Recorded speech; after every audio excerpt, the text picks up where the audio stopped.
Timothy chapter 6 verse 15లో కూడా ఏమన్నా చూద్దాము. Which he will display at the proper time, he who is the blessed and only sovereign, the king of kings and lord of Lord's.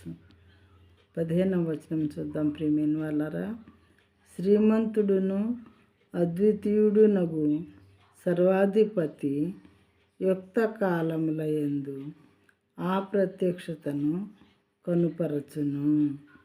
ఆ సర్వాధిపతి రాజులకు రాజును ప్రభువులకు ప్రభువును అయ్యున్నాడు. This God is called the king of kings and the lord of lords and sovereign lord. He is called sovereign lord. తెలుగులో చూస్తే శ్రీమంతుడైనటువంటి దేవుడు, అద్వితీయుడైన దేవుడు, సర్వాధిపతి అయినటువంటి దేవుడు ఈయన. ఆ తర్వాత సర్వాధిపతి, ఆ సర్వాధిపతి రాజులకు రాజును ప్రభువులకు ప్రభువును అయ్యున్నాడు. మనకు తెలుసు ప్రియమైన వాళ్ళారా, ఇలాంటి మాటలు ఏ ఒక్క సామాన్యమైన వ్యక్తికి వాడబడవు.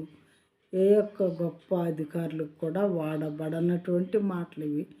మహోన్నతుడైన దేవుడు కాబట్టి ఈయన గురించి ఈ ఉన్నతమైనటువంటి మాటలు రాయబడినవి. రాజులకు రాజు, ప్రభువులకు ప్రభు. రాజులు అనబడే వాళ్ళు ఈ లోకంలో ఉన్నారు, కానీ వాళ్ళందరికీ రాజు అంట ఈ దేవుడు. తర్వాత ప్రభువులను పిలువబడేవారు ఉన్నారు, వారందరికీ ప్రభు ఉన్నారు ఈయన అని రాయబడి ఉన్నది.